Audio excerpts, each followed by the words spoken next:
Good evening, Wall fans, Facebook friends, social media world, all over the place because this video gets posted everywhere.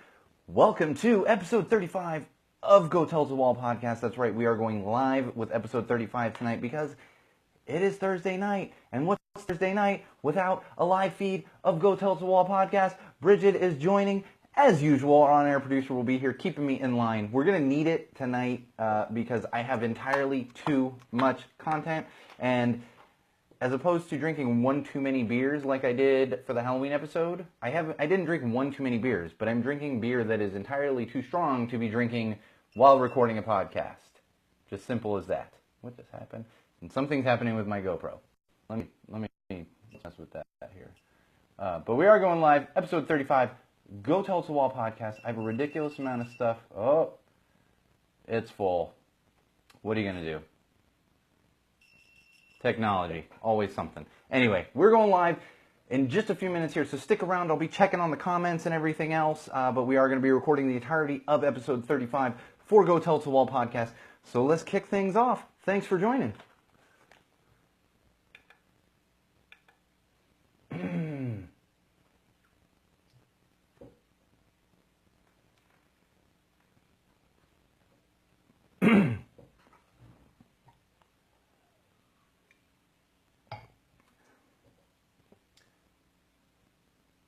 All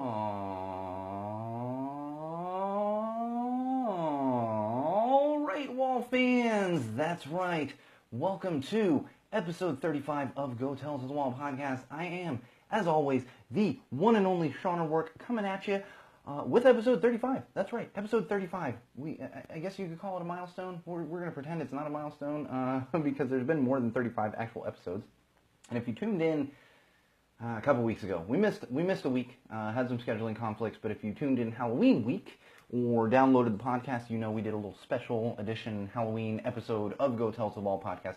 So we're back with the good old normal, I don't think anything about this podcast is normal, but the usual format that we have for the podcast. And I'm going to warn everyone right now, I've warned everyone on the live feed already, the beer I have this week is entirely too strong. It shouldn't even be a beer. It's a 9% alcohol content beer.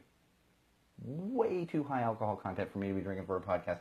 But that's okay. We're going to get through this. We're probably going to go off the rails really soon, which is okay because, as I found from listeners, they tend to enjoy when we go off the rails, which I don't know if that's a compliment or I won't call it an insult, but a slight on me because you need to go off the rails and do terrible. That's what we're looking for, Sean. Anyway, let's get into episode 35. That's right, episode 35, Go Tell It to the Wall podcast. I am your host, Sean O'Rourke. And of course, as always, social plugs. We got to do it. Social plugs. We do have the live feed going right now on Facebook. You can always find the live feeds on Facebook, and if you're looking to get more info on the podcast on Facebook, that would be facebook.com/GoTellItToTheWall. Additionally, you can find us on Twitter, and that would be @TellTheWallPod or @MagicMuppet. I say this every time, almost every week. @MagicMuppet gets more action. It just does. When we build more on top of Twitter, the @TellTheWallPod, then we'll probably utilize that a little more, but right now it's really just conveying information and all that good stuff. But follow it anyway. And of course follow Magic Muppet. And if you're finding this in a weird place, or you're just watching it on YouTube, or you're just listening to it embedded somewhere, you can download this podcast. You can subscribe to this podcast on really any of the major podcast sites, apps, all that good stuff. We are hosted on Podomatic. So shout out to Podomatic. They have an excellent app. They have an excellent site. You can find all kinds of podcasts on there as well. Or of course, iTunes. Just search Go Tell It to the Wall. Google Play Music. Search on there as well, and we'll pop up. And of course, like I said, any of those other any of those other podcast sites, apps, all that good stuff. You should find us on there. Not currently on SoundCloud. Working on that one. They're a little more difficult when it comes to getting content up on SoundCloud. It's just kind of the way it is.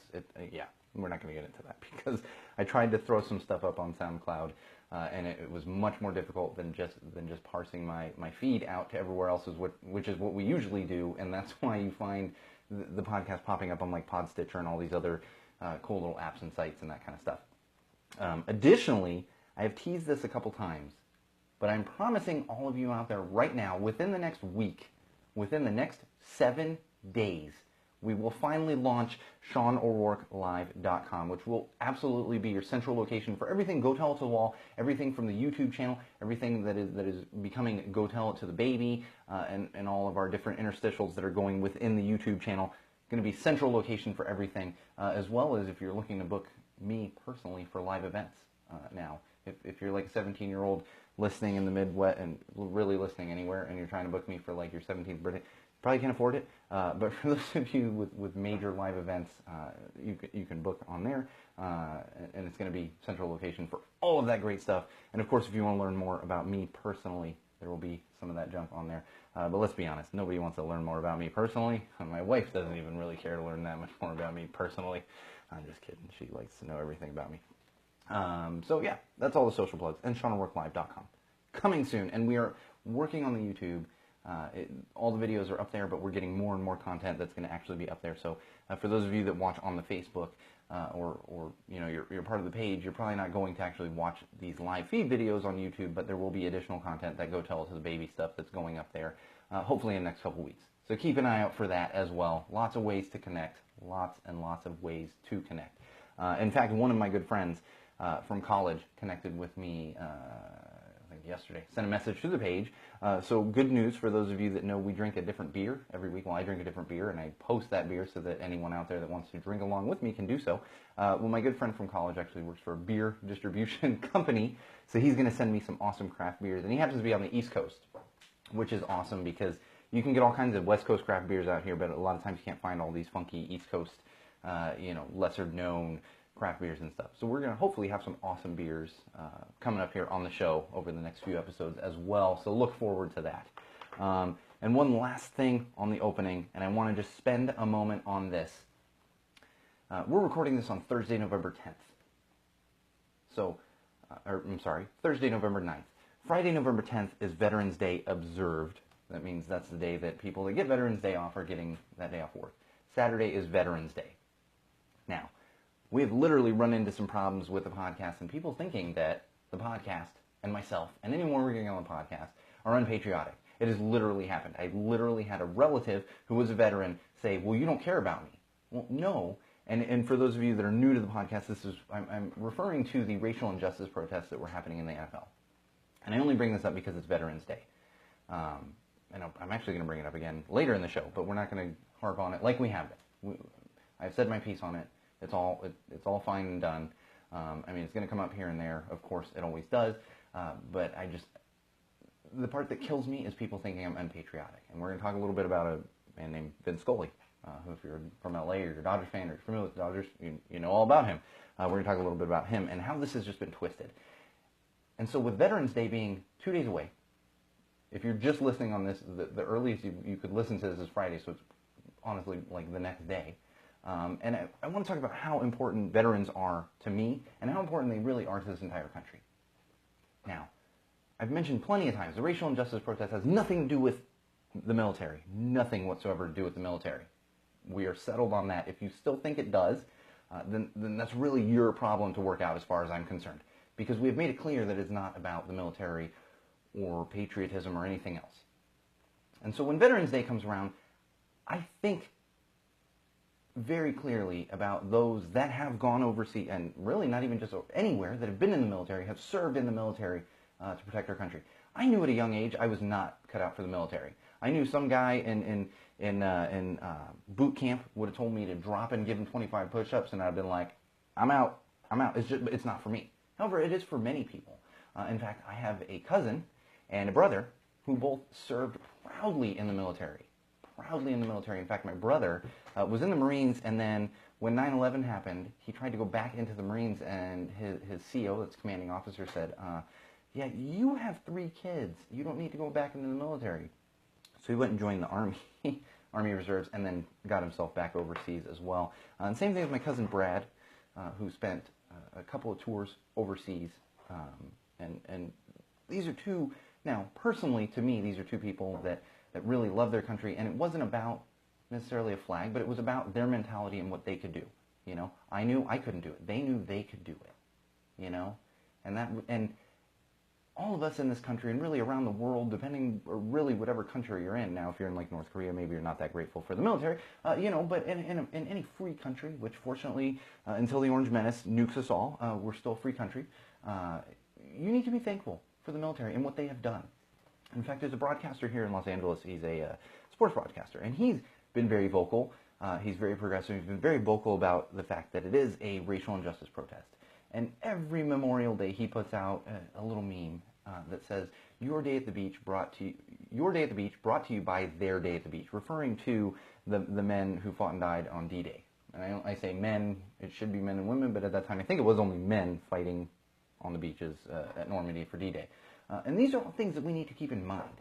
These are completely independent from people kneeling for social and racial injustice. You can make those separate things, as I do, as most big fans of the podcast do. They keep those as separate things. And they are. I have the utmost respect for the military in this country. There's very few things that I respect more than the military in this country and the sacrifices that have been made. And this is why I've said previously, that's actually why I stand for the anthem. I don't kneel now because that's just my choice. However, I completely support everyone that chooses to kneel. And I will post that hashtag take a knee, and I will defend their right to kneel until the day I die. I will do that because it's their right. And it has nothing to do with the military. But on this Veterans Day, remember, thank any of your friends or relatives who have fought for this country, who have served for this country, who have gone out of their way to make lives better for those around you, for you and those around you. So thank you to all the veterans out there. Thank you especially to Brad Ulatowski and Michael O'Rourke, my relatives, and there are many other friends that I have who serve in the military and have served in the military. So thank you to all of you out there. And remember, it's not a military protest. I'm going to keep, I feel like that's going to go on my headstone. Not a military protest. Oh God, I hope it won't. I hope it won't. We'll probably be in a better place by then. All right, let's talk a little bit about the beer real quick before we get into some social. I have so much social stuff this week, it's freaking out of hand. Freaking out of hand. That's what happens when I miss a week of episodes, because we did the Halloween episode, but I had just content builds up constantly, and we just have a plethora of content this week. But before we get into that, let's talk about this week's beer. It is a very, very tasty beer from New Belgium Brewing. I can never keep track because some are like Stone Brewery, blah, blah, blah Brewing Company, blah, blah, blah Brewing. So New Belgium is just New Belgium Brewing. It's a California beer. They make Fat Tire, which is kind of their more mainstream beer. The one we're drinking this week, though, happens to be the Voodoo Ranger Imperial IPA. For those of you watching on the live stream, you can see there's a little like skeleton ranger guy here. But the interesting thing about this Imperial IPA usually means that it's a little stronger than a normal IPA. And this one is definitely stronger. This is a 9% Imperial IPA. We're going off the rails. I've already had one of these. We're having another one. Oh, man. No, it is really good, though. I joke around. But it is actually a very, very tasty beer. I just wouldn't recommend drinking, like, more than a couple of them unless your tolerance is really, really high when it comes to these because, 9%. 9% alcohol by volume. But very tasty. I recommend it. New Belgium Voodoo Ranger Imperial IPA. I actually found this one at like Vons too. Sometimes I have to go out of my way, and sometimes, and I think part of it is being in Southern California. Bridget says I will be 18% drunk. I think that means I will be 18% drunk. We'll have to do Bridget, I think that'll be a new fun interstitials. We'll do the math on the beers and then compare how quickly we go off the rails. For those of you that are new listeners, you know, if you're not, you know who Bridget is. Bridget is our on-air producer. She was roped into this job. She keeps me in line. She gives me the good feedback. She gives me the bad feedback, which sometimes it's needed, but she definitely keeps us in line on the show. And I think that's going to be a new thing, is we'll figure out how long it takes Sean to get a little too buzzed so that the podcast goes off the rails. I mean, we're already close off the rails. We're like 13 minutes in here. I haven't even gotten to the social section. I'm just rambling. I'm talking to a wall. It happens. But you all love it, right? You all love it. No, I'm just kidding. We're getting into some stuff now. All right, social media, as many would say. I got a bunch of stuff this week. And I've actually got funny stuff, which is awesome. I've got funny stuff this week. So let's get into it. First one is a hashtag that has been catching fire on Twitter. It's actually been popping around for a little while now, but I absolutely love it. And this would be hashtag quit your job in 5 words. So these are people that have actually quit their job. It's also people that are just making stuff up. Might be funny things to quit your job in 5 words. In fact, and we'll just give you the number one that I'm seeing on this particular site. I think it was the Chive. And that would be, so this is, if you could quit your job in 5 words, what would you say? So imagine 5 words. You got to do it. And the best one on there is, Nigerian prince sending me millions. That's 5 words. And quit your job in 5 words. I'm hoping that guy didn't actually tag his employer, because he might no longer have a job. But if you enjoy finding some humor in what other people are putting out there, because that's really what half of social media should be, check that one out. Hashtag quit your job in 5 words. Do the hashtag search on the Twitter. Everybody's got the Twitter these days, and now you can do like 280 characters. I didn't even have that in the social section, because everyone's been talking about it for weeks. I still haven't used 280 characters. I thought about going on yesterday and just like literally typing 280 characters worth of jumble just to be able to do the 200. Yeah, I don't have anything important enough to say to go to 280 characters. And if you want entertainment, you can get it in 5 words. Quit your job in 5 words. Like, we don't need 280 characters. 5 words. What is that? For 20 characters? Come on. I mean, maybe if they're big words, you can get a little higher than 20 characters. All right. This one's funny and sad at the same time. And some of you may have seen this already. This came out, about a week ago or so. This is a legitimate, I guess you could say legitimate news story. So Google, we're all familiar with emojis. We're all familiar with emojis. They started out as little smiley faces. Then we started adding every symbol under the sun, and now there's emojis for everything, like from poop to hot dogs to hamburgers. Cheeseburgers, actually. Well, there's been a bit of an uproar, because if you're not that familiar with emojis, each different software or whatever platform is going to have their own emojis. So Apple has their emojis, like Google, Android has their emojis, Microsoft has emojis, other places have emojis, Facebook has their own emojis when you pull up the emoji thing. Well, there's a big backlash, because if you look specifically at the Google cheeseburger emoji, people noticed that the cheeseburger has a bun, lettuce, tomato, some meat, and cheese. Well, the cheese on the Google cheeseburger emoji happens to be underneath the meat. Now, yes, this is weird. I could see how this is weird. What's hard for me to understand is how someone even noticed this, because I never would have noticed this. I never would have noticed it. Now, if you have that kind of attention to detail, good on you. Do your thing. Notice that the cheese should be in a different place. Whatever. Hilarious. The sad thing here is that the CEO, and I kid you not, Facebook, I kid you not, Wall fans, I kid you not, YouTube watchers, the CEO of Google came out and said he's making it his top priority to fix the cheeseburger emoji on Google. I saw that and I got to thinking, really, dude? You got nothing more important going on at Google than to fix a stupid cheeseburger emoji? I mean, that's a work order to your creative team. That's a work order to your creative team. Can you move the cheese on top of the meat? Because everyone's freaking out that the cheese is under the meat. Which, who cares? I don't care that the cheese is under. Personally, I don't care. But somebody noticed this. And the Google CEO has nothing better to do than to prioritize fixing the cheeseburger emoji. That's right. This is the world we live in right now, Wall fans, where a little emoji about a piece of food is causing an uproar and making the CEO of one of the biggest companies in the world make that his top priority. It's all emojis. It's all emojis, Wall fans. But I have some news for you. Because a lot of people came out and said, why is the cheese underneath the meat? No one puts the cheese underneath the meat. You want a little mic drop, Wall fans? Next time you're in need of, maybe a hangover cure, because that's usually when I go, is a hangover cure. Stop by a McDonald's. Check out their Quarter Pounder with cheese. Just do it for me. If you get that quarter pounder with cheese, you will notice it has cheese on it. Now, it has cheese on top of the meat.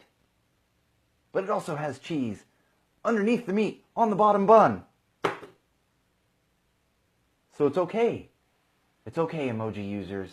Sometimes a burger has cheese underneath the meat. And I know that for a fact because when I go to McDonald's to cure my hangovers, I get myself a quarter pounder with cheese, and it's got 2 slices of cheese on that bad boy and 1 piece of meat. Who cares? That's not really a mic drop moment. Who cares? Like, these are the things I find, and like common sense says who cares, but apparently the CEO of Google really cares. He's got to keep those millennials happy. Because God forbid you send a cheeseburger emoji to someone and they look at it and say, that's not a cheeseburger. That's a Royale with cheese. Everyone over the age of 30 just understood that reference. Everyone below it didn't. Because that movie was like groundbreaking at the time. Now it's like nothing. Now it's like, oh, that was vulgar in the 90s? Yeah, that was vulgar in the 90s. Now it's like, whoa, that's nothing. We can show that on network television. Which, I don't know if they can. No, they can't. There's a lot of cursing in that. Samuel L. Jackson likes to, he paints with the F-bomb. All right, another awesome piece of information from social media. And this would be who I'm a big fan of, and I'm noticing a good friend of mine, Laura Garrett, happens to be watching on the live feed, and you will enjoy this one, Laura. And that would be the great Mark Hoppus, who is the bassist and lead singer for Blink-182. He's actually the only original member of the three. It's only a three-person band, so he's the only original member. He's very active on Twitter, and especially right now because Blink-182, they're not on hiatus, but they're not touring right now. They were touring for like 2 years. Those guys were like all over the freaking place, touring for like 2 years, and now I have a feeling he's sitting at home in Los Angeles. He's got nothing better to do, so he's tweeting all day. And he's one of the few people that I follow on Twitter that I don't know personally. Really, I follow people that I get news from, and then a couple of famous people that I like enjoy their little tweets and stuff. Well, he actually tweeted a couple weeks ago that Taco Bell is better than Del Taco, but Del Taco has French fries. Now, I don't appreciate the term he used, but he said it's a real Sophie's choice. You know. Well, what happened was, and everyone's like, oh, yeah, this and this and this and this and this. And I think I even went on there and was like, dude, you're from San Diego. Why are you eating Taco Bell? And we'll talk about that a little bit. You know, maybe there's better Mexican food. I know this isn't San Diego. He's living in LA now. But there's plenty of good Mexican food that you don't need to go to Taco Bell. Don't go to Taco Bell. Del Taco? Maybe. Don't go to Taco Bell. But what happened was Taco Bell tweeted him back. They tweeted back at him because he, like, added, at Taco Bell and included him in the tweet. And Taco Bell said, that might be changing soon. Just a response. And Mark Hoppus tweeted back like, that would be a game changer. However, it is interesting to see that because Mark Hoppus is making a joke on Twitter, Taco Bell gets sight of it and then essentially teases that they're going to have French fries. So we could be seeing French fries popping up at Taco Bell very soon. You shouldn't eat Taco Bell anyway. I don't know any, I genuinely don't really know anyone that eats Taco Bell. It is not good. It is not good. I think it was good like in the 80s when it was, quality food and not dog food. But avoid the Taco Bell. However, Mark Hoppus likes it, which I don't get. I don't understand why he loves Taco Bell. Hello, Sombrero dude. There's Mexican food on par with Sombrero in Los Angeles. And if you don't know what Sombreros is, go listen to Josie off of Dude Ranch. If you're ever in San Diego, North County, San Diego, look up Sombrero in Carmel Mountain Ranch. It should still be there. It was there last time I checked. And I believe they got their platinum record back years ago. It was stolen, and they should have it. I believe they got it back a few years ago. So you can go check out a cool little platinum album from Blink-182, their second studio album, Dude Ranch. So check that out. All right, a little more from social. I told you we got so much social this week, but this one I absolutely loved. I absolutely loved this one. So, Wall fans, if you're not familiar with the guy, there's an actor named Terry Crews, and really, if you watch any kind of television, you're familiar with him. Maybe you just don't know his name. He's the Old Spice guy, not that original Old Spice guy when they first started doing the Weird Ad campaigns, but he's the one he's really ripped, and he's on a lot of the more recent Old Spice ads. Not Von Miller, the football player with the glasses, but he's one of the other ones. He's also on Brooklyn Nine-Nine, and he was the father on Everybody Hates Chris. He's been on a lot of stuff. He was in one of the Friday movies, I believe, as well. Oh my gosh! Thank you. This is why Bridget is the freaking on-air producer. He was Hector Camacho in Idiocracy, which in this day and age is extremely important to remember. He's Hector Camacho, President Camacho, on Idiocracy. If you haven't seen that movie, I highly recommend it. Just prepare yourself because it might freak you out a little bit with the political climate that we live in here in the United States. But I highly recommend that one. Yes, President Camacho as well. I'm remiss on missing that one. However, Terry Crews, he's an awesome actor. I don't think I've seen anything that I didn't like him in. Like I said, fantastic in Idiocracy. But he came up in the social media world recently, which he always kind of is. I think he's pretty active. And I'm not getting into maybe we'll talk about that. We talked a little bit about Harvey Weinstein and everything else, and he actually came forward, which was big of him. We'll get into that maybe on another episode. But the reason I'm bringing him up this week is there was a young lady who was trying to get a new debit card. Her name was Daryl Kennedy. She was trying to get a new debit card through Wells Fargo. And I guess this is a thing. I use a credit union, so I don't have all these like fancy little cards and stuff. But she was trying to order a new debit card through Wells Fargo, and apparently you can put a custom picture on there. So I guess if I had Wells Fargo, I could put a photo of Zofia on my card, which would be cool, you know. But what she did was she submitted a photo of Terry Crews, and it's actually a photo of him in Everybody Hates Chris. If you're familiar with Everybody Hates Chris, he's the dad in it, and he's like super cheap. He's like straight up that like wash your Ziploc bags dad, and Everybody Hates Chris, and he's making this just face, and it's just a picture of him. And the reason she did it is she was like, I want to if I pull out my debit card, I want to see like Terry Crews looking kind of mad, like he's not mad, but he's like, what you doing, you know, type look, looking back at me on my debit, and I was like, that is freaking brilliant. Well, then what happened was Wells Fargo went back to her and said, we need Terry Crews' permission to actually use this photo on your debit card. Here's the beauty of social media. Social media can be a terrible thing. It can be a terrible time suck. You can just go so far down that rabbit hole, it's not even funny. However, it's amazing when it comes together and it works, because what she did was she tweeted. And she tweeted at Terry Crews. And then I'm sure other people tweeted and retweeted and everything else. And said, can you help? He straight up on Twitter said, I approve, signed Terry Crews, and then tweeted a photo of himself, a photo he had of his wallet. And it's a picture of him holding open his wallet, and in his wallet, he has, I kid you not, that exact photo in his wallet to discourage himself from spending money on dumb things. I mean, brilliance. Brilliance. I love when social media becomes a positive thing. And I don't mean to say it's not really a positive thing a lot, but this is a time where we can see just greatness coming out of it. Entertainment. Young lady gets her debit card. Terry Crews gets some airtime, and we continue to see how awesome he is. So good on you, Terry Crews. Seriously, good on you, and good on you, Daryl Kennedy, for reaching out and just taking a chance and now having an awesome photo on your debit card.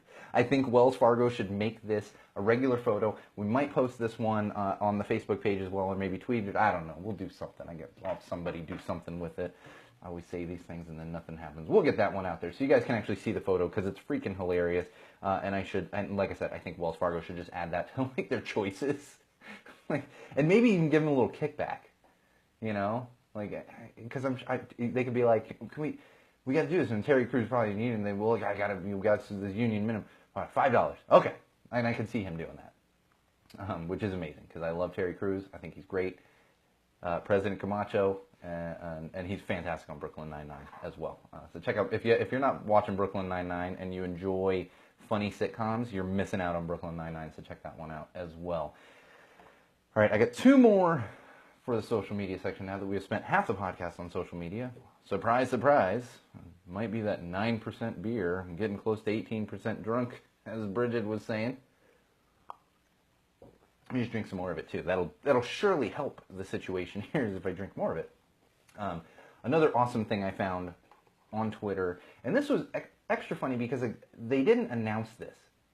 And a random guy on Twitter just happened to notice this. And had tweeted it out. But KFC, Kentucky Fried Chicken, KFC, They have a Twitter account, as all companies do. Well, it turns out this guy, and I don't know how he figured it out, must have been just looking at KFC, their Twitter account only follows 11 people. 11 people. Of those 11 people, 5 of them are the Spice Girls. We're all familiar with the Spice Girls. They were super popular in the 90s and kind of come back every year or so, and we all remember, oh yeah, Spice Girls, and one of them was married to David Beckham. Follow 5 Spice Girls, and then 6 guys named Herb. Think about that for a second, Wall fans.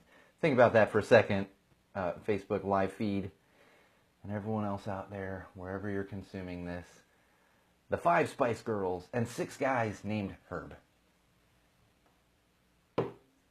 11 herbs and spices. When I saw this was one of the most fantastic things I've ever seen. This is brilliant viral marketing by KFC, and they didn't even announce it. In fact, I saw something like yesterday that the guy who did it actually, they rewarded him with some kind of prize. It's probably like lifetime or a year's worth of KFC. I don't know. They gave him something, but it was pretty awesome. And this is when I start to really appreciate the social media world, is when people get creative. I love these viral marketing things. We've talked about the stuff pertaining to like the home assistants and everything else, and these are all the ways to go, and especially when you can do it with some subtlety like KFC. So thank you, KFC, for that brilliance, and continue doing what you're doing, because between KFC and Wendy's, you can pretty much just follow fast food and have entertainment. I got a moth flying around the studio now, and have entertainment on Twitter just based on fast food. I'm fairly confident in that. We've talked about Wendy's plenty of times on this podcast. All right, I got one more thing for social media, and I'll be honest, I just found this one today.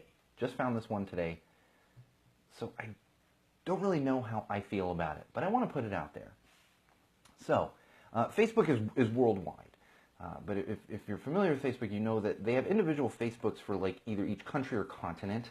You can kind of access certain things, but as far as, so like our Russian listeners, they can't really access the Facebook page. Although, I mean, we've learned that there are ways for Russians to access social media in the United States. Not going to get into that. Orange Menace. Not going to get into it. However, so what's happened in Australia, Facebook Australia, launched a campaign, and it's just kicking off. So we know that like revenge photos and all this other stuff, like nude photos, these get leaked and people post them and everything else. And of course they get posted on social platforms. So what Facebook in Australia has done, and they're rolling it out now, and it's a joint program with Facebook, but also the Australian government's Office of the E-Safety Commissioner. So they must, similar to like the FCC or all different organizations, so they have something that's, internet safety essentially. And so what they're doing is to get ahead of, and we'll just use revenge pics for now, just for the sake of explanation. So what they're, so let's say you dated someone, and maybe you sent them a nude photo, and then you broke up. And then that photo ends up getting posted somewhere. That's what they call these revenge photos. So what they're doing in Australia now is, if this has happened to you, let's say you sent your significant other a nude photo, and then you broke up, and you're a little worried that that photo could get posted. Here's where it gets funky. What Facebook in Australia wants you to do is private message them your nude photo. Private message it to them. And then what they do is they pull they're able to analyze that, and then they add that, not add the photo, but add something to the site where they're able to constantly search for all the photos that they're collecting into this database. And then as soon as that photo pops up on Facebook, it gets removed right away, because it's recognizing that photo that was reported as, this is a revenge photo, this is a nude photo of me, or whatever else. Let that sink in for a sec. Because I see what they're doing, and I understand there's it's like, get out ahead of it. However, Facebook in Australia is essentially building a database of nude photos, as Bridget is saying, pretty sure that's just some dude trolling for nudes. Which it could be, but this is from USA Today, so I don't know. Maybe the Australian government Office of the E-Safety Commissioner is really some dude trolling for nudes. So I don't know how I feel about this one, Wall fans, but I want all of you to think about it because I see what they're trying to do, and I appreciate that they're trying to get out ahead of this so that you're not like opening up Facebook and like, oh, there's a nude photo of me. Oh my gosh, my mother just saw this. Which, funny story, this has happened to friends of mine because, as you know, I'm a burner, and at Burning Man, there are many people that walk around with not a lot of clothing on, or sometimes none. And sometimes you don't notice, you know, a dude walking by completely naked in the background of your photo, and sometimes those get posted on Facebook, as a good friend of mine will literally attest to you, as his aunt saw him in the the full nude. Oh, that's fun. Which, I mean, if that's your thing, do it. But like, I have no problem with nudity. I don't think my aunts and uncles want to like see me walking around completely naked. So we'll see where this goes. I'm actually going to follow this story a little bit because I want to see where this goes. They're essentially building a database of nude photos, and like, what if Facebook gets hacked? I mean, this could be because I watched too much Mr. Robot. What if Facebook gets hacked? I mean, then they're going everywhere. The photos are going everywhere. I don't know. I do think it's kind of funny. I don't think it is the best idea. I don't. All right, let's move on to some TV film books. That was a lot of social. But I think it had to be done. We're just a little behind on the social stories and everything else. And honestly, I have no music this week. No music. We almost always have music, and I don't have any music this week, unless you count that Mark Hoppus stuff from the social section as music. I'm not counting it. All right, so let's move on to some TV, film, and books. All right, Wall fans. Social media world. Stranger Things is out. It's on Netflix. And it's amazing because Netflix does this thing where, like Hulu used to do, they just put all the episodes on there. You can go binge watch it. Well, let me inform all of you of something.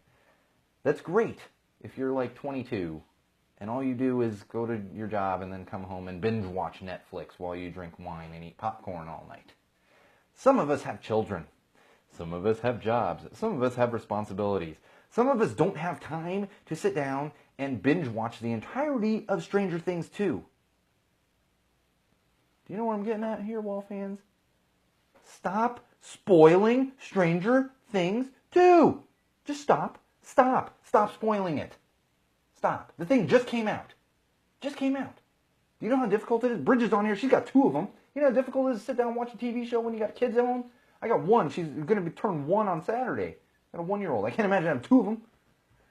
I mean, and 2 of them been trying to watch TV. I mean, like, have some respect for those of us that don't have time to watch Stranger Things, binge watch it, and all that other stuff. I've watched none of it. I am looking forward to it. But stop spoiling it, everyone. Stop spoiling it. Stop spoiling it. When I'm scrolling through social media, as soon as I see Stranger Things, did you watch, Bridget binge watched Stranger Things? No, I mean, if you have the time. Yeah, I haven't had the time. That's, and part of that for me personally is I have a 1-year-old at home all day, and then my wife gets home, and then I go into the studio for a couple hours, and then I go to bed. That's what it is. So no, I'm sure plenty of people have watched Stranger Things, but please keep that in mind. Don't spoil it for those of us out there that haven't had time to watch it. It's probably going to be a little while before I actually get to Stranger Things. And trust me, it's high on my priority list because I'm really not into these like spooky. I don't watch. What is it? American Horror Story. Like, I don't like these creepy things, but I love Stranger Things because of the 80s nostalgia. That's what gets me on Stranger Things. So stop spoiling it. Stop spoiling it. Social media world. I'll get to it. We'll probably talk about it at some point. We'll figure out, Bridget, we'll get together and figure out what the spoiler limit is on Stranger Things, and then maybe we'll talk about it kind of after the limitation. We have not hit the limitation. It just came out like a week and a half ago. Calm down, everyone. All right. So there's some Star Wars drama. Oh, more Star Wars drama. Oh, Disney getting a little too greedy there. Oh, I think they are. No, maybe not. Maybe a little bit. We'll see. We'll see what happens. So, story came out a little while ago that Disney laid down some ridiculous rules for all of the theaters that are going to be showing the new Star Wars movie, The Last Jedi, or whatever they're calling that thing. I'm calling it the Porg Menace because they're just being derivative of old films, and they're being derivative of IP from old films that wasn't even popular, i.e. Ewoks and Porgs. So the Porg Menace. Actually, it can't be the Porg Menace. I got that from Phantom Menace. We already have the Orange Menace. The Porg incident. The Porg incident. Those Can't even, porg. Now we got porgs out, porgs. No more porgs. Anyway, so they've laid down a bunch of rules for these theaters. Theaters that are going to be showing the film, which I kind of get. And it's like, it's craziness where it has to be shown on the biggest screen. We're not even going to get into the details of that. I kind of get it to an extent, but it is Disney being a little bit big for their britches if you, it's a porgy. Star Wars Episode 10, it's a porgy. I love it. We're calling them porgy is the new word for porgs on Go Tell It to the Wall podcast. Porgy. Porgy. Oh my gosh. We're gonna have too much fun with these porgs. Someone's gonna have to send me a stupid porg because I'm not spending money on a porg, but we gotta have one of these porg things in the studio here for a live feed. I'm not spending money. Oh, one of my Disney. Somebody still works. I got friends at Disney. It's time to get me a discounted porg. Anyway, so I get it with the theater stuff. They're being real strict. And I get that because it is a huge film. Like, I get it. They're probably being a little more strict than they really should have the right to. But I still get it. I get it. The interesting thing that has come up more recently, over the past week, is what they've done as far as journalists. So Disney was having some problems with the Los Angeles Times. That would be the biggest newspaper here in Los Angeles. I know newspapers. I'm not going to get into the dying newspapers and transition to web. Just know that would be the biggest newspaper here in Los Angeles. It would be like the New York Times and the Chicago Sun-Times. That would be the larger newspaper in the city. And they have basically banned anyone from the LA Times from actually viewing the film itself, from actually going to see advanced screenings of the film. And there's a whole bunch of reasoning behind it, but they're basically blackballing the LA Times because they don't want LA Times talking bad about the film. They're essentially trying to dictate what, oh my gosh, help me, what critics, blanking on what I was going to say, raters, critics are actually able to see and to talk about. This is what they're doing, and this is Disney, and they think they can do this. Well, this time it has backfired a little. It has certainly backfired a little because now most journalists, the majority of journalists in this country, are all boycotting Star Wars Episode 10, It's a Porgy. They're all boycotting It's a Porgy. And I will tell you right now, as a podcaster and a broadcaster and someone with integrity for journalism and for free media, I will not be seeing this film in the theater either, just in solidarity with the rest of the journalism world, with the rest of the media world, simply because Disney is getting too greedy and they're trying to dictate, which, if you maybe think about what Disney is doing right now, I don't want to fully make this analogy, but we got another person high in power in this country right now who kind of likes to dictate what the media says about him.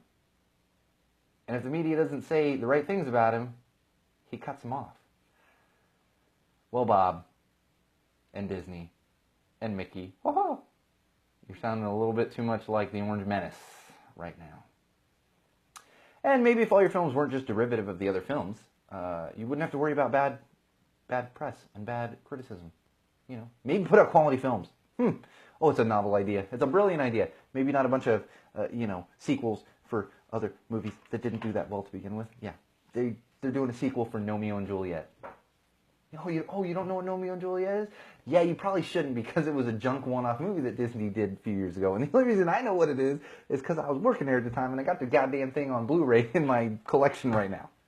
No, I was gonna say I probably would have given it away. My wife probably made us keep that one. It happens. Romeo and Juliet. So we'll see what happens with this. I will be standing in solidarity with the rest of the free media, with the rest of the journalism world, and will not be participating in seeing this movie. And you know what? Spoil the hell out of it. I don't care anymore. I was a big Star Wars fan as a kid, and I would still say I'm a Star Wars fan. But with them basically just redoing the original Star Wars for that Episode 9, I was like, okay, thanks. I'm just watching the same movie that I watched as a kid, I guess. And then the porgs, I'm done. You can spoil it. I don't care. Spoil it for me. I will see it eventually. I'm not seeing it in the theaters. And continue. Go ahead with your spoilers on that one because it's a porgy. Star Wars. It's a porgy.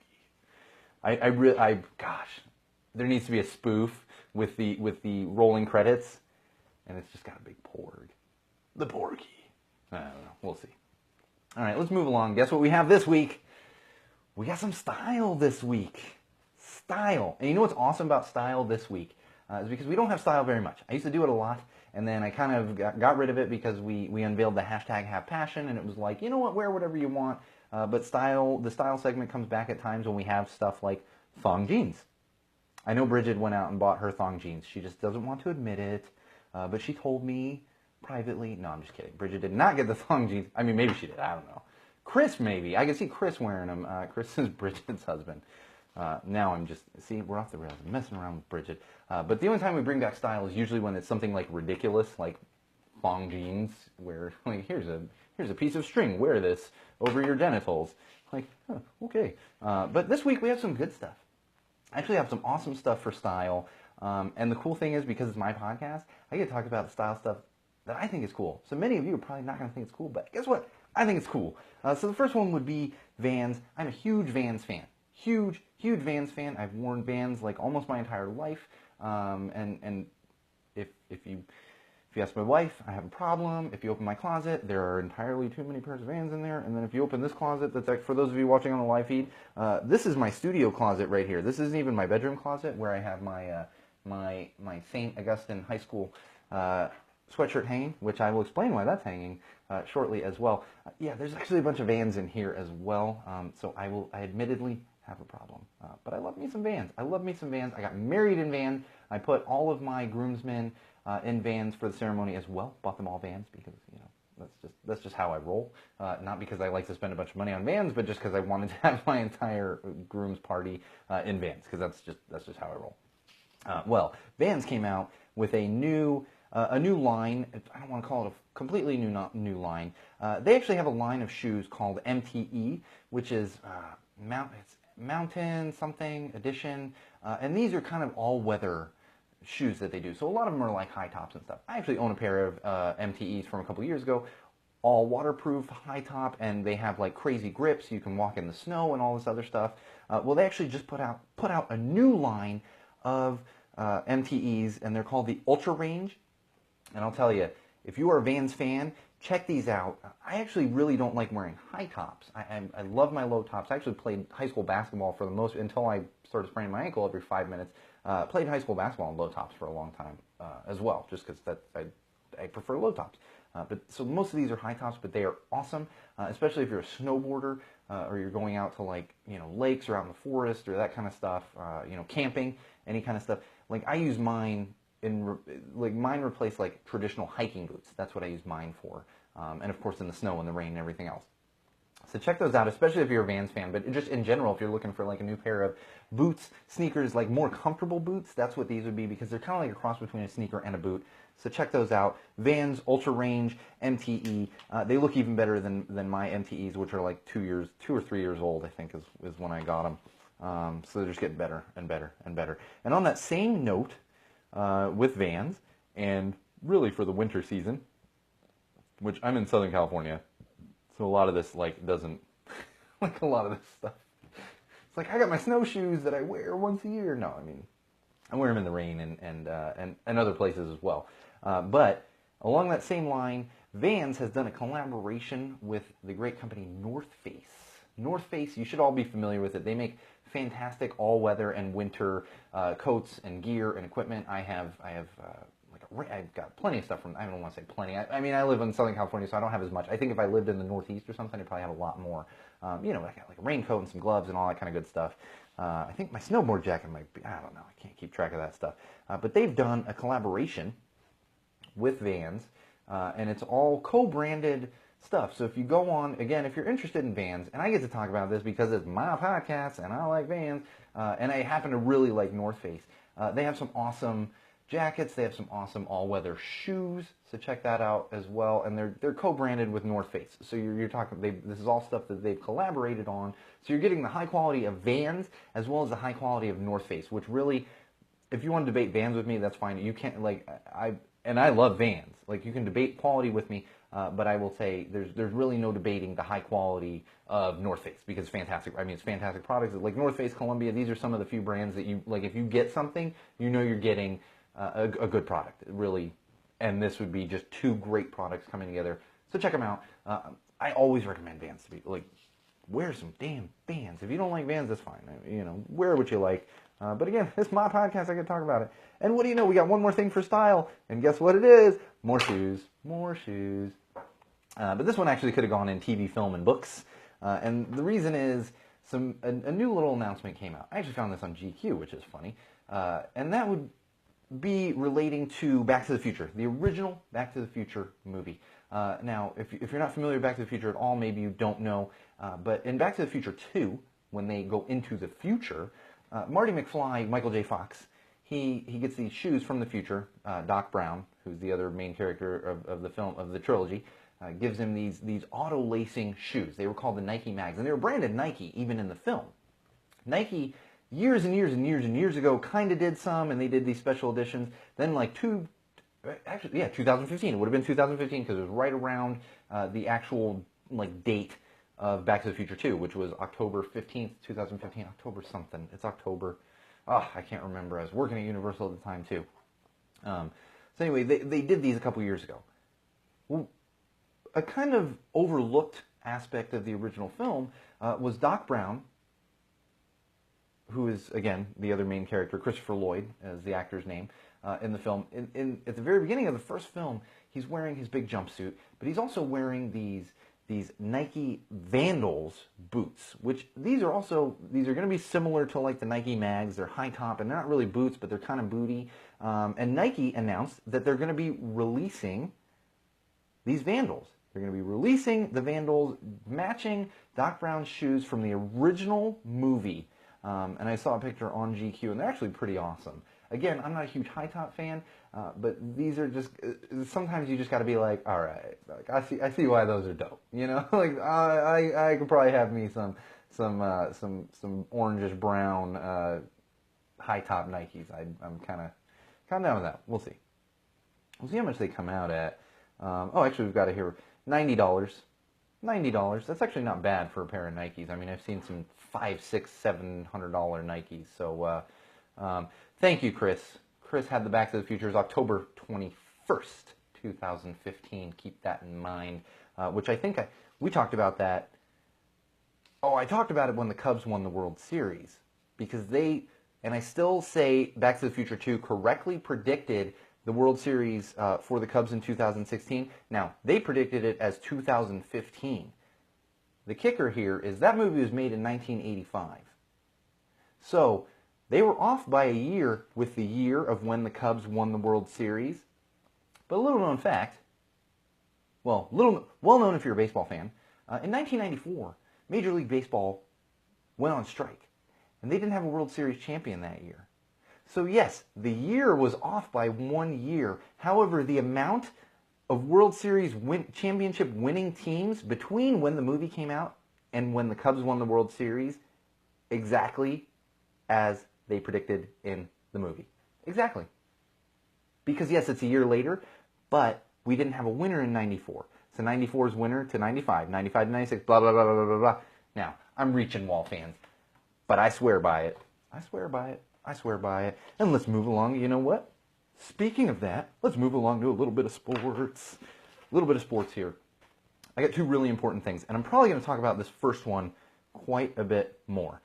So the Houston Texans, NFL football team, Houston Texans, they have an owner named Bob McNair. Now, back in mid-October, they were having these owners' meetings, and I think I mentioned it on the podcast. They were talking about the racial injustice protests, the social injustice protests, the not military protests, not flag protests, racial injustice protests. They were talking about them.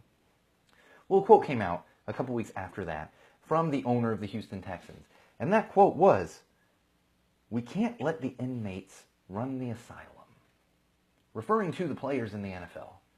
Can't let the inmates run the asylum. This came out about a week and a half ago. Some players actually left the facility. And I'll tell you right now, if I was a Houston Texans player, I like money. And I understand they're doing what they do for money. I would have left that team, and I would not play for Mr. Bob McNair. I would not play for Mr. Bob McNair. Because whether he meant that or not, that's what's in his head. That's what's in his head, and that's what he thinks, and that's what came out of his mouth. And I would never, ever, ever, ever play for Bob McNair. And I will never, ever, ever have any respect for the Houston Texans. In fact, we're just ranking up all of the Texas football teams because Jerry Jones can go to hell. Can go to hell. I almost let an F-bomb slip. Have you noticed, Bridget? No F-bomb. There's no F-bomb. We got like 7 minutes left. I almost feel like I should end with it. No, not going to do it. But we're done. Dallas Cowboys, Jerry Jones. You have a domestic abuser in your backfield, and you're constantly fighting for that, yet you're extremely upset that people are fighting for racial injustice. Like, it blows my mind. Jerry Jones. Jerry Jones, take your ass back to Oklahoma, go live in a shack with your shotgun and all your money. Nobody wants you around. Nobody wants you around. Nobody does. And now Bob McNair with the Houston Texans. You're a bigot. You're 100% a bigot and a racist. And you don't deserve to own an NFL football team. You don't. You don't. And I hope this really comes back to bite you even more than it already has. I really do. Because I'd like to remind or inform all of you out there that the Los Angeles Clippers NBA basketball team had an owner named Donald Sterling a couple years ago. Some tapes came out about him saying racist things. The league pushed his ass out. He no longer owns the Clippers. Bob McNair, social justice is coming for you. Especially when you sit there and you tell players they can't kneel in the name of racial injustice. And you call them prisoners in an asylum. Prisoners. Whether that's what you meant or not, that's what was in your head, that's what came out of your mouth, and that's what's really, really going on in your subconscious. No excuse for that, ever. Ever. No excuse for that. Hope the Houston Texans lose every game the rest of the year, and they probably will because their star quarterback is hurt. And I'm not happy that their star quarterback is hurt because I don't think it's his fault that his owner is a bigoted, racist asshole. But it just goes to show that that team ain't going nowhere. And on the note of old, rich, white, ignorant dudes, we've got a guy here in Los Angeles named Vin Scully. He's the voice of the Dodgers. My good friend Kevin is going to be upset about this one. Was voice of the Dodgers for many years. Actually retired at the end of 2016. Chris, help me out on that one. That's a Chris stat. Bridget won't know that one off top. 2016, I think.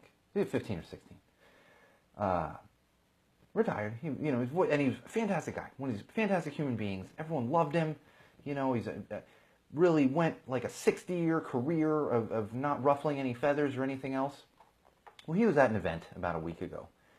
And here it is, again, an old, ignorant white man looking at this situation. And someone asked him, I don't even know if anyone asked him a question. And he talked about how he has the utmost appreciation for the military and for veterans in this country. The utmost appreciation and the utmost respect. And for that reason, he will no longer watch NFL football games. Well, Vin, maybe you're just losing your mind, but these don't go in conjunction with one another. Because I haven't seen anyone from the NFL protesting the military. I have yet to see anyone from the NFL protest the military. What are they protesting, Wall fans? Racial injustice, not the military. But that's the world we live in. And he was applauded at this event. Ignorant, bigoted, white, old men. The good thing is, they're going to die eventually. And hopefully many of us will still be around to build a much better country and a much better world. And a much more accepting country and a much more accepting world. Free of the orange menace. Free of bigoted old white dudes. I don't say that because only white dudes can be bigoted. We just happen to see them at the forefront right now. One of them happens to be the President of the United States of America. And an orange menace at the same time. Ha ha ha. We're running out of time. Do you realize I got so much tech here. We're running out of time. Always running out of time. All right, I'm going to get into... We're going to save tech for next week. Oh my gosh, I got something all over my notebook here. What the heck happened? Oh my gosh, my notebook's running out. Here's another notebook to get sent to the Smithsonian. I was blanking on the name of the biggest museum in our country. Thank you, Chris. Vin Scully was 2016. Couldn't remember if it was 15 or 16. So anyway, we're going to save tech for next week because I got some good tech. Amazon's ridiculous. Let's not let strangers in our home. But I got some tech, and I'm going to save that. No, actually, you know, we're going to get into this. We're going to go a few minutes over because I want to talk about just a couple things. Amazon Key. Amazon Key. This is a new thing. For those of you that aren't home when Amazon comes to deliver your packages, you can actually have a camera installed in your home and a smart lock installed so that when your Amazon delivery person comes to deliver your beautiful Amazon package and you're not home, they can literally open your door and place the package inside. Let's see how long that one lasts, Amazon, because I ain't letting some strange dude into my house. I'm just not doing it. I don't care if there's a freaking camera or anything. No. Random delivery guys. And I see all of your Amazon delivery people. You know, the guys that throw my fragile stuff just over the fence, you know, or maybe leave it on top of my pillar, and then when I come walking out, they say, oh, it's right there. Yeah, those are the dudes I want walking through my house. Yeah, totally, Amazon. Come on, Jeff Bezos. Come on, dude. Come on. Do better. Do better. We ain't letting strangers in our houses. That one's going to fail real quick. Real quick, that one's going to fail. All right, and for all of you out there with your little iPhones, especially if you're watching on the Facebook live feed, you know what's amazing? I posted the title for this video. Go tell it to the wall live feed. Amazingly, I was able to type the letter I. Why is this funny? Because for many of you iPhone users out there, for the past week or two, you have not been able to type the letter I. Oh, yeah. Little bug. So while Apple, of course, likes to throw all these crazy new features, you can take an awesome new selfie, like 1,800 times of yourself, but you ain't going to be able to type the letter I. Not going to be able to type the letter I. Now, I joke. This actually was a bug they had, and the letter I was putting out a weird, probably an HTML symbol. I didn't even look that closely at it. In fact, I didn't even try on my iPad. I've just about stopped using my iPad simply because from a creative standpoint, I'm using my Surface for all of my photography and video stuff, and really it was creative stuff I was using that for, and then I have my Android tablet where I have all my calendars and all my widgets and everything else. I just about put my iPad, I did put it away. It's sitting in a drawer. It's turned off sitting in a drawer until I'm able to trade that bad boy in and get myself the new Samsung Galaxy Tab 82 or whatever they're up to, the newest one that's out now. So I joke, but the fix did come out today, I believe. So if you're out there listening on the podcast, watching on the live feed, and you're still not able to type the letter I with your iPhone, check your software updates because there was a patch that was going out, I believe, today. One more thing I want to bring up in the tech world, just real quick, and that would be Ring. And I bring this up because I've talked about Ring on the podcast many times. We have a Ring doorbell at our house. We have Nest cams, but Ring doorbell. I really like the Ring doorbell, and I've liked it ever since we got it. But they have run into some legal issues, which will get resolved. They actually were coming out with a full house do-it-yourself DIY security system that you could put in your house. Well, they've run into a bit of a lawsuit over that security system, and basically they had purchased a company that had a bunch of technology, a bunch of software, a bunch of patents, and then they used those patents in their new home security system. Well, what happened was a company that owned part of that old company is coming out and saying, no, we own this. So they're just going back and forth in court right now. It's going to get settled.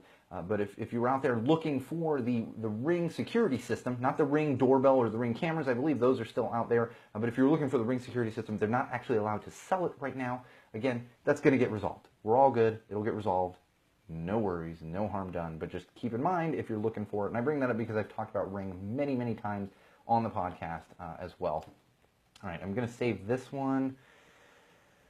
There's a new law in Honolulu that we're going to talk about most definitely on the next episode. But I do want to talk a little bit about something, and that is the reason. And actually, I'm going to save both of these things for next episode as well, and we'll get rid of this one.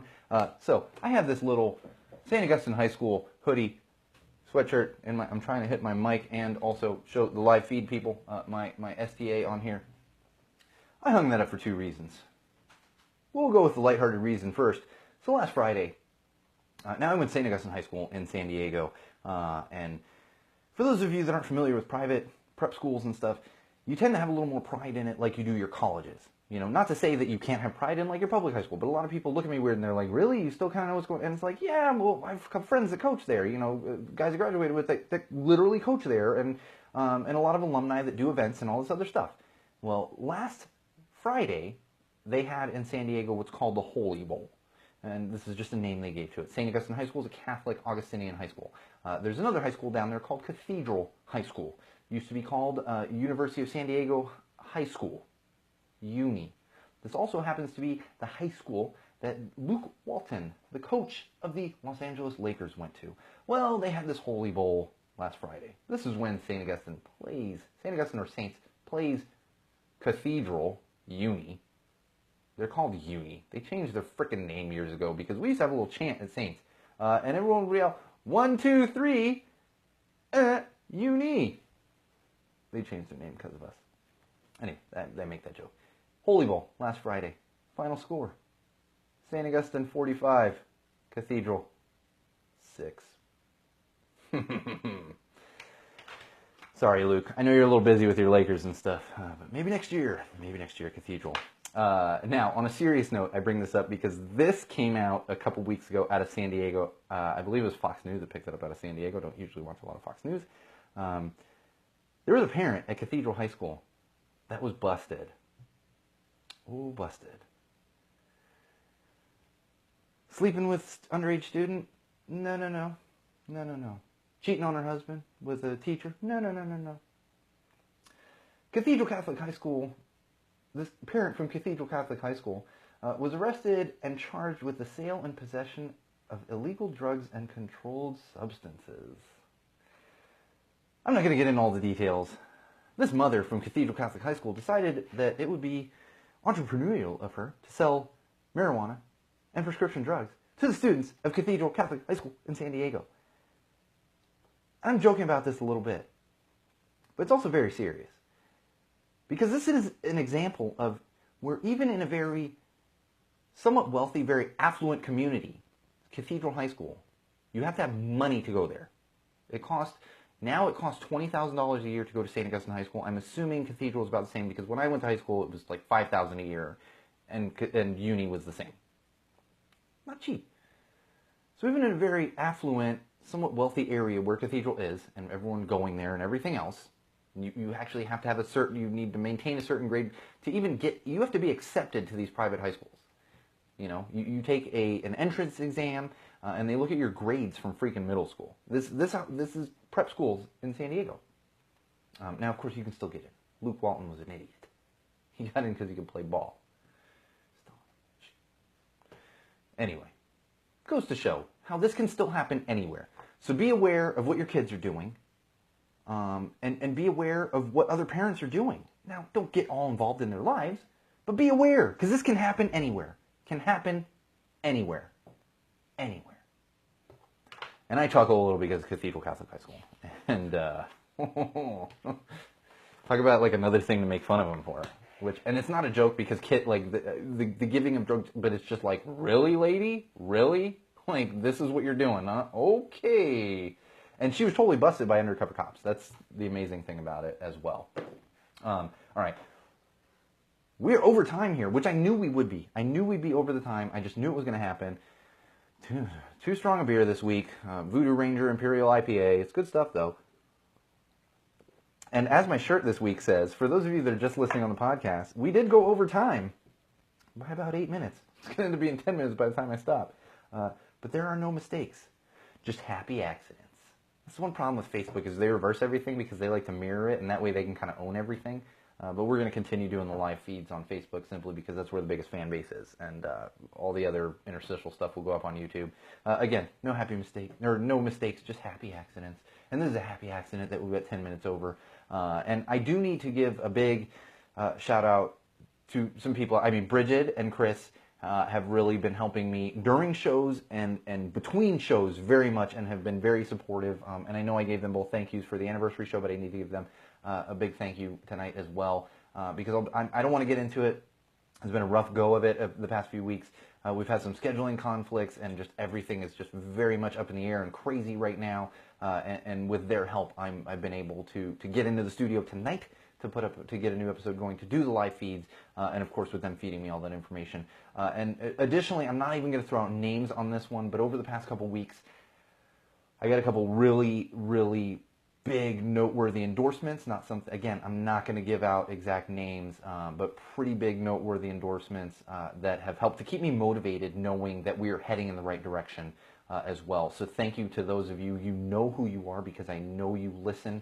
I don't throw out your names because I know you're listeners, but I'm not gonna call you out on it necessarily. But just know that we're getting some good endorsements and some good encouragement. Not only from like Chris and Bridget and my wife, and from everyone else. Number one Wall fan Darshan.